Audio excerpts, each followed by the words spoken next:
Who we got with us this morning? Diamond Littlefield.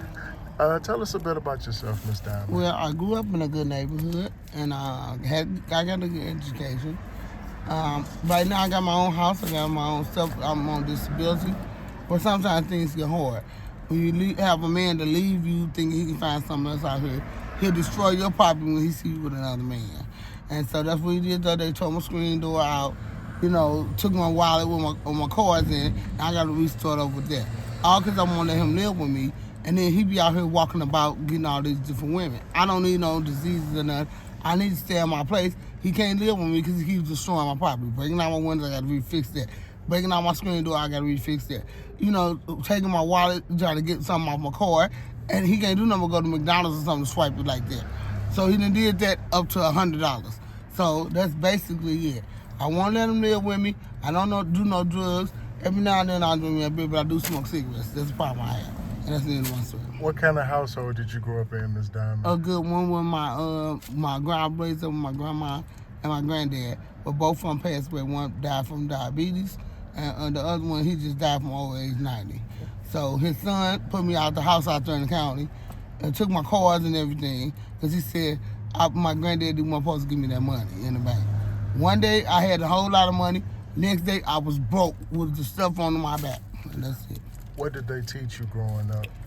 To be a good person and stay in school and give me an education that way I can have something, and try to maintain and stay off drugs, man, for one. How far did you go with your education? I got a year teaching Social Security. With a computer.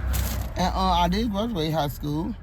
And after then, I got injured at one place at one time. I got shot 4 times. So that what made me get on disability because it's hard for me to stand up and walk. What did you do after you graduated high school? I worked in a bar, because I like to be around people. A waitress, and that gave me cash money so I could keep the rent in my room and house paid. Did you have any children? I got 4 kids. You ever been married? Yes, to a white man for 2 months in Jenny's. And they kept locking me up because I was Afro-American and he was white. And they would never charge him, but they'd charge me. What year was this? In 2010.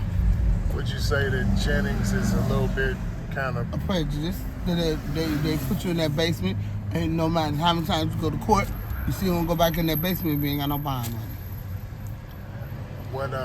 What are you teaching your children as they grow up? To grow up and stay in school and so they can have something with themselves and they won't be homeless instead with people doing drugs.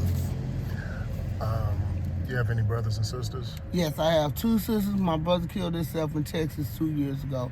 My sisters, they doing okay. One live with a man that's taking care of her. The other one just work from job to job so she get a paycheck. And then she just quit. What's your relationship like with your siblings? Oh, it's fair. It's good. They help me when they can. What have you seen change in the city of St. Louis since you've been a young girl growing up till now? What changes have you seen in the city? Everybody homeless now, staying in vacant buildings. I just ran to a man staying in vacant building. What do you think that's coming from? His drug use and alcohol use.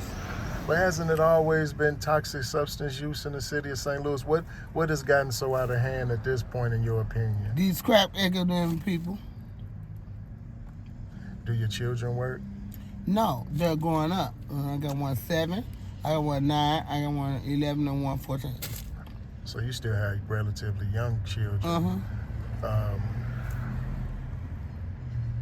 How does life day to day, how do you deal with life day to day as far as what's your routine?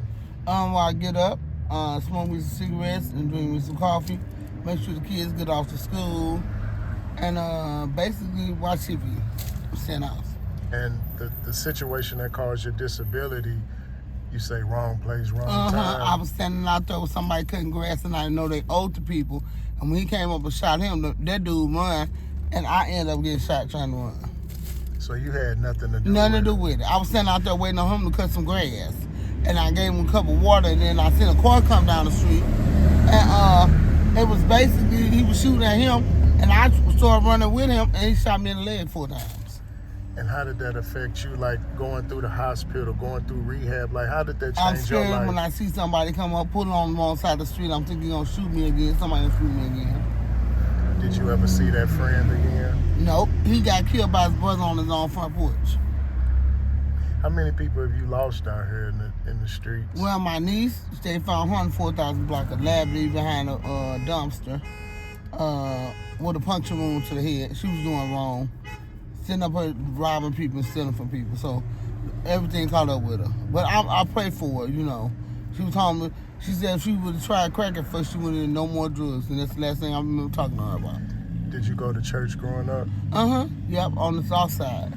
I went to church every other Sunday, you know, just going, make sure my kids went to church. What kind of advice would you have to the young people thinking about getting out here on these streets and doing what they want to do? Try to live your life and stay to yourself, because they never, when you run into people, and people causes problem with you. Your life can be going perfect. You know, like I know a lady now, keep promising she didn't get no check. I let her stay in my house, she was homeless. Every time I see her, she on the drug set. But she got money to do that, but she won't give me no money. She owe me for staying in my house. That's basically it. So does that affect the relationship between you and the woman? Like, how does that affect you guys? I just, when I see her, I tell her, go get your life straight, and then you come back and stay with me. How have you avoided the toxic substances over the years? By staying in the house watching Let's Make a Deal and Price is Right. So all the people around you feel victim, and you kept your nose clean. I try to keep my nose clean. I got a bad habit of smoking Newport 100s. What keeps you safe out here? Staying in the house, like before it get dark. How long have you been doing that? All these years. See, by the time it get ready to get dark, I'll be in that house with the door shut. Is that coming from the incident that you went through, that kind of being outside at nighttime kind of bothers you? Yeah, because it's not safe out here. I'm walking down from the store, like yesterday I came from Rainbow to get my little house shoes, you know, because I had a store credit in there. And by the time it was getting dark, it was number 6:30, and I was trying to run down the street before anybody get me. So Rainbow gives you store credit? No, I had put a layaway up, but I couldn't afford to get it out in time, so they put it on my credit. So these house shoes I want to look like puppies, house shoes, I just used my store credit card. But they took $10 from the restock. What keeps you in a good, positive mood out here going through what you've been through? Watching Prices Right and Let's Make a Deal, and smoking my cigarette, drinking my coffee. If Miss Diamond could go back in time and talk to a young Miss Diamond, knowing what she knows today, what would you tell her? What would you do different? Don't fall for these men with the boom, boom, booms and the bumpity bumps, want to be dope deals, so I can have everything on a quick life, trying to move fast, trying to get a good rich stream, quick stream, you know. He want to sell drugs and he don't get rich quick. And I fell into that kind of life because I thought it was pretty. He thought it was pretty. But I ended up getting beat the hell out of. Tell the people, what does that life lead to? That fast life? It's not nothing good gonna come out of that when they trying to get rich quick. All they can do is work, find a man to work hard and, you know, come home and sit down and be a decent person.